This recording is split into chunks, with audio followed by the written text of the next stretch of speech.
Tonight, getting rid of property taxes. Sound good? One state is about to decide. And the scandal over college savings plans run by the government. One victim is here with a warning. Welcome to the Willis Report.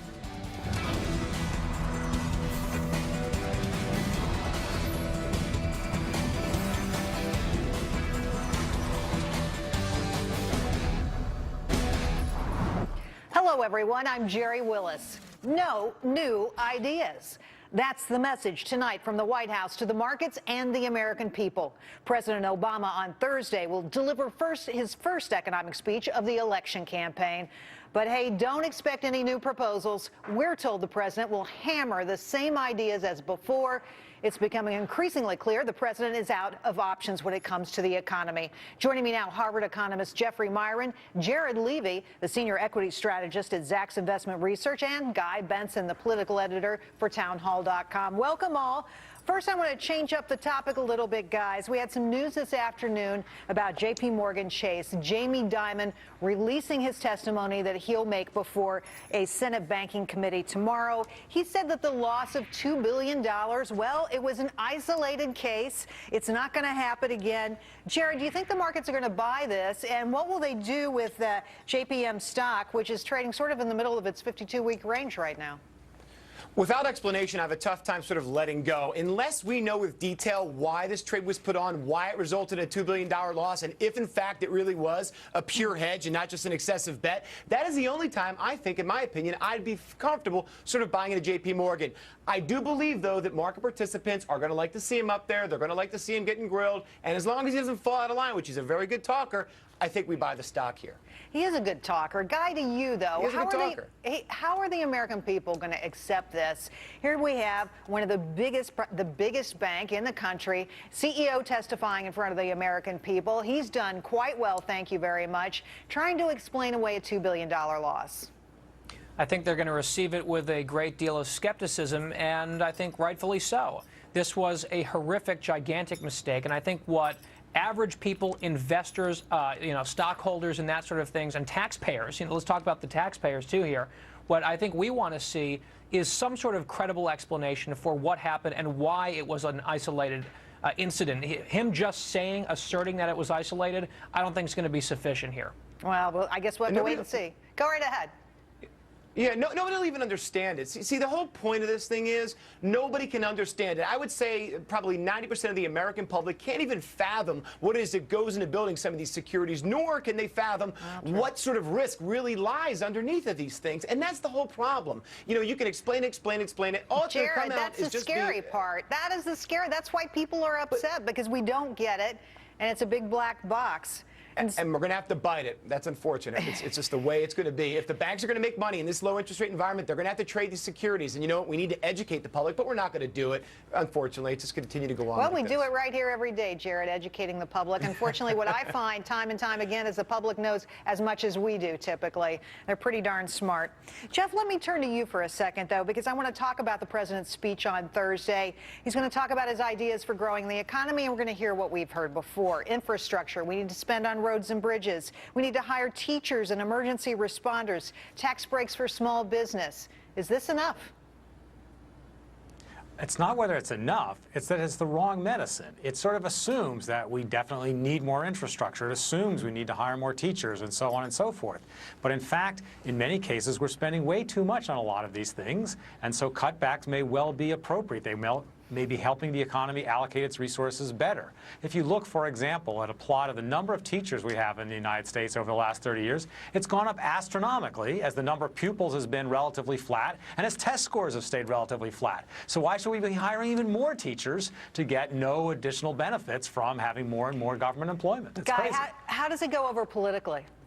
Oh, I mean, it's just lunacy, Jerry. I mean, we have the President of the United States now, and what the White House is saying and what they're telling reporters is they're going to reframe their message, but not change any of the substance of their message. The substance is what the problem is. And if I hear him use the phrase crumbling bridges one more time, I'm going to scream, because I thought we borrowed and spent $825 billion already to address that problem.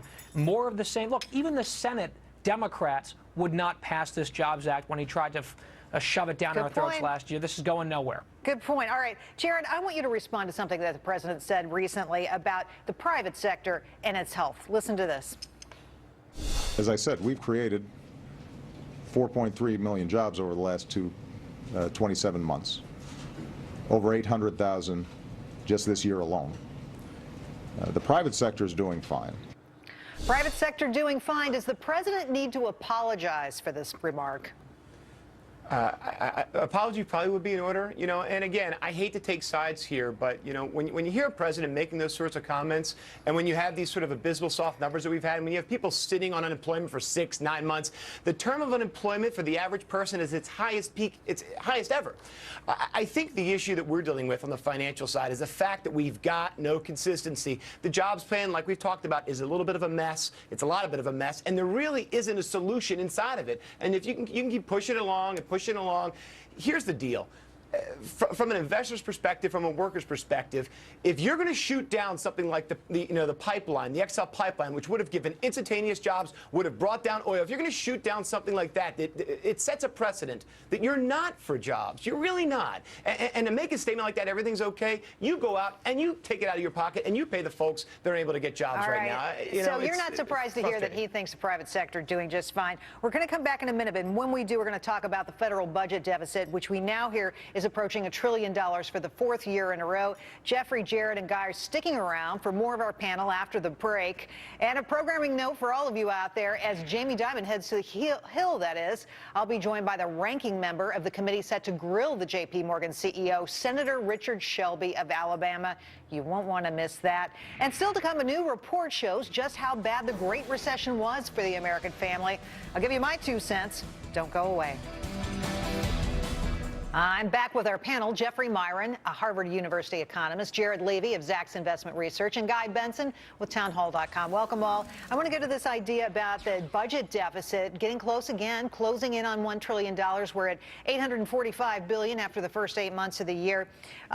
Jared, to you, what will the markets do if we find ourselves in another situation where our national debt is getting downgraded again because we just can't control our spending? I think we're a little ways off from that. I don't want to jump ahead because we've got sort of Greece and Europe to deal with, right? We obviously would probably have the election happen before that. It would create a lot of mess. And Jerry, to be honest with you, right now the markets are completely focused on Europe. It would be a total nightmare. I don't see that coming, and hopefully people in Washington are going to sort of get their stuff together and move forward. Well, you can hope and wish, but at the end of the day, Jeff Myron, bad things can happen to good people, right? I mean, what do you see as the legacy of this debt? Let me tell you about the national debt under Obama. It's gone from $10.6 trillion to $15.7 trillion. It is up 48%. What is the legacy of this? So there's sort of 2 things to think about. On the one hand, clearly the deficits are large, the debt is growing, and the long-term forecasts are even worse. So that's really, really scary. At the same time, as bad as the U.S. fiscal situation is, Europe is much worse. And so we keep seeming to benefit from the fact that we're the one place that's relatively safe, and Germany to some extent in the same position. So our interest rates stay low. The bond downgrades that we've had so far haven't seemed to have any obvious effect. But as you say, you can't rely on that forever. Sooner or later, we're going to be so bad that even if we're the relatively best, we're still going to blow up. And it's hard to predict when that's going to happen, but unless things change, it is going to happen at some point. Guy Benson, I know a lot of people out there really worry about the deficit. A lot of independents, watch this, track it. What's your sense of how this is going to resonate in the election? It's a huge issue. It's one of the top issues. Jobs, I think deficit is right beneath jobs, not just deficits, but debt. And I have to say, Jerry, I was gobsmacked over the last few days to see the Obama campaign voluntarily raise the issue, trying to go after Mitt Romney's debt record in Massachusetts when he balanced 4 straight budgets by law, and he left the state with a $2 billion rainy day fund. Here's a president that's had 4 consecutive $1 trillion plus deficits.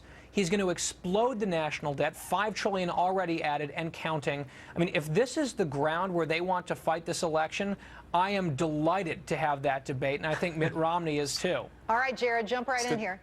Yeah, statistics are a funny thing, right? Obama's really good at lying with them. And in fact, when he brought up this, Romney being, dead last at bringing up debt, I went back and did the research. In 2006, Massachusetts wasn't anywhere near. They weren't even on the top 15 of the worst states. And in fact, here's the analogy you need to think of. Think about $1 billion in debt. If you're Bill Gates and you're making $30 billion a year, it doesn't matter. You've got to have other data to go with statistics. You can't just take things for face value. If you're going to listen to politicians, dig a little deeper. There's always something underneath. There's always something underneath. And let's play that ad that you guys were just referencing so everybody can see it.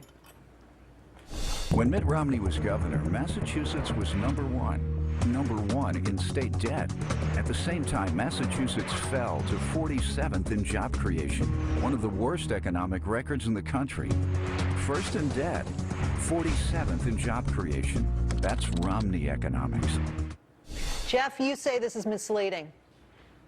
It's misleading for a couple reasons. First of all, it's apparently focused just on the first year of the Romney administration. It's unfair to blame any president, any governor for the very first year. They haven't had time to affect policy much, no matter how good or bad they are. Secondly, Massachusetts, when Romney took over, had a very, very low unemployment rate. So basically, most people looking for jobs had jobs. So of course, you're not going to get that dramatic job growth because you already started from a pretty good situation. So it's one of many debates we're going to see with sort of meaningless numbers from both sides. Ridiculous. They're going to use and misuse all the statistics. Ridiculous. Sorry? But Jerry, it's not just that, though. When Romney took over, the unemployment rate in Massachusetts was 5.6%. He left office, it was 4.7%.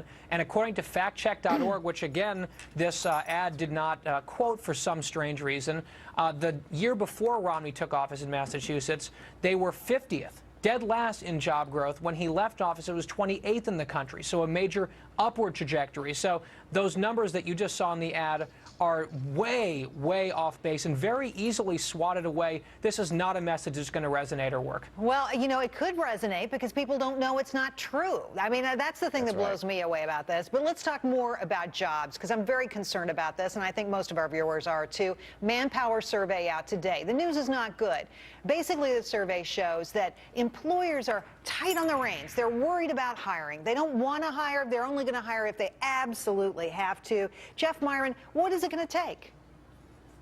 Well, I think, unfortunately, it's not obvious there's anything that any policymaker can do that's going to have a big effect quickly. The fact is, we suffered a huge loss in wealth. The Federal Reserve just released data a day or two ago documenting how much median household wealth has dropped in the U.S. economy, a huge amount, back to like 15 years ago. So people are poor. When people are poor, they're going to spend less. When people are spending less, businesses are not going to hire, they're not going to invest.